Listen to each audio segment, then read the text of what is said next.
जब मरते हुए गुरु द्रोणाचार्य ने पूछा आखिर मेरा क्या दोष था, उसके बाद भगवान श्री कृष्ण ने बताया असली सच आप देख रही है प्रजापति फैक्ट टीवी। चलिए अब करते हैं ज्ञान की बात। वीडियो में आगे बढ़ने से पहले हमारे चैनल को सब्सक्राइब अवश्य करें और उन जरूर दबाएं। द्वापर युग में एक ऐसे व्यक्ति ने जन्म लिया जिसे दुनिया ने तो सर्वश्रेष्ठ गुरु मारा, लेकिन भगवान श्री कृष्ण ने हो रहे एक गुरु और पिता के रूप में विफल मारा। वो कोई और नहीं बल्कि सोया पांडवों और कौरवों के गुरु द्रोणाचार्य थे। महाभारत के युद्ध के दौरान जब पांडव पक्ष को लगा कि द्रोणाचार्य को हरा पाना असंभव है, मारा गया, ये झूठी खबर चारों तरफ फैलाई गई ताकि वे योग में आकर द्रोणाचार्य अस्त्र शस्त्रों का त्याग करें और उनका वध संभव हो सके। जो देश भर के मुख से सुनने पर द्रोणाचार्य यह सब सच समझ बैठे और अस्त्र शस्त्र का त्याग कर दिया। लेकिन इसी दौरान द्रोणाचार्य ने श्री कृष्ण से कई सारे सवाल किए, जिसका सच सुनने के बाद द्रोणाचार्य को मृत्यु को स्वीकार करना पड़ा। गुरु द्रोणाचार्य ने भगवान श्री कृष्ण से कहा है, महाज्ञानी परम तेजस्वी वासुदेव बचपन में ही आश्रम में पला बढ़ा, निर्धनता और गरीबी का मुख्य देखा। क्या मैंने पूर्वजन्म में कोई पाप किए थे? अपने मित्र द्रुपद से धोखा खाया, जिस राज्य पर विजय दिलाई उसी से निष्कासित किया गया। आखिर इसमें मेरा क्या दोष था? क्या मित्र की सहायता करना एक पाप है? कठोर तप के बाद अश्वत्थामा का जन्म हुआ, लेकिन निर्धनता की बदौलत उसे दूध के स्थान पर आटे का घोल पिलाता रहा। आखिर इसमें मेरा क्या दोष था? क्या दया भावना रखना मेरा पाप था? जिस प्रकार सोम गुरु परशुराम जी से शिक्षा प्राप्त की, वही सटी ज्ञान मैंने पांडवों और कौरवों दोनों को बराबर मात्रा में दिया। लेकिन आज भी एकलव्य का अंगूठा मेरे जीवन का सबसे बड़ा लाल क्षण है। आखिर इसमें मेरा क्या दोष था? क्या वादों को निभाना मेरा सबसे बड़ा पाप था? सभा में द्रौपदी का वस्त्र धारण सिर्फ धर्म निभाने के कारण मैं रोक नहीं सका, लेकिन मैंने अपने पुत्र अश्वत्थामा को श्राप अवश्य दिया था। आखिर इसमें मेरा क्या दोष था? कि राजकीय धर्म का पालन करना मेरा सबसे बड़ा पाप था।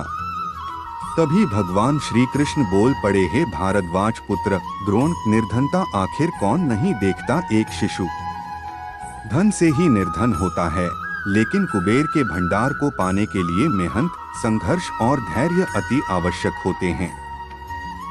इस प्रकार आपने अपने मित्र से धोखा खाया, ठीक बिल्कुल वैसे ही पाली ने सुग्रीव और रावण ने विभीषण से खाया था। भले ही मकसदों में अंतर रहा हो, लेकिन कार्य समान ही था।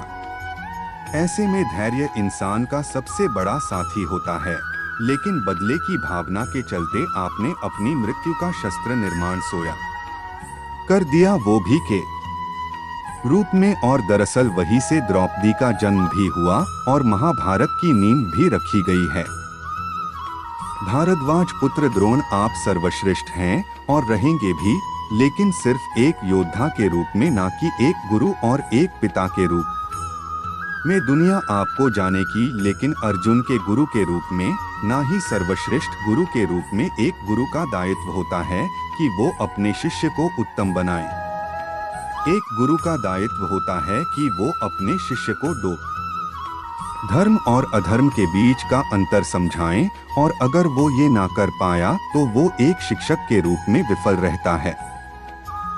वहीं एक पिता का भी वही कर्तव्य होता है कि सारे मौका त्याग कर वो अपने पुत्र के चरित्र को उत्तम बनाए।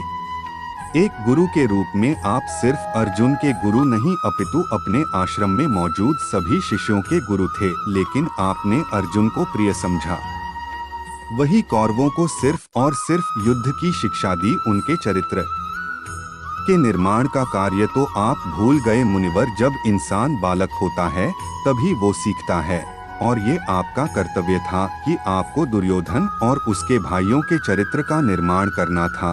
उनको धर्म के मार्ग पर लड़ा था, लेकिन आप उसमें विफल रहे, ये जानते हुए भी कि दुर्योधन और उसके भाई अधर्मी होते जा रहे हैं। आपने कुछ नहीं किया। वहीं अगर आप पिता के रूप में सफल होते तो आज आपको अधर्म के पक्ष में खड़े होकर युद्ध ना करना पड़ता। आपने अश्वत्थामा को उसके बाल और गाउन से अधिक शिक्षा दी, लेकिन मोहवश आप उसके चरित्र का निर्माण करना भूल गए। अगर आपने मोह त्याग किया होता और कठोर रहते और बचपन में ही जब वो दुर्योधन के साथ था तब आपने कठोरता दिखाई होती और उसे धर्म के पथ पर चलने के लिए विवश किया होता तो शायद उसके अंदर का धर्म जिंदा रहता और द्रौपदी के साथ भरी सभा में ऐसा बाप ना होता।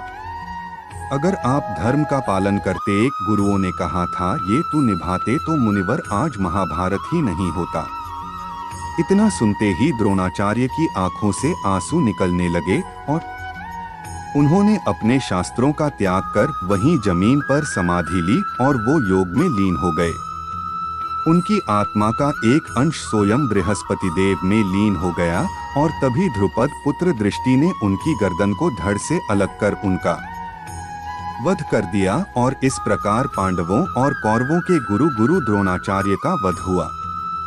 भगवान श्री कृष्ण के इनसे हमें बहुत कुछ सीखने को मिलता है कि इस तरह एक शिक्षक और एक पिता अपने बच्चों के चरित्र का निर्माण कर उन्हें एक अच्छा व्यक्तित्व दे सकते हैं और एक अच्छा इंसान बना सकते हैं। तो आशा है आप इस जानकारी से बहुत कुछ सीखे होंगे।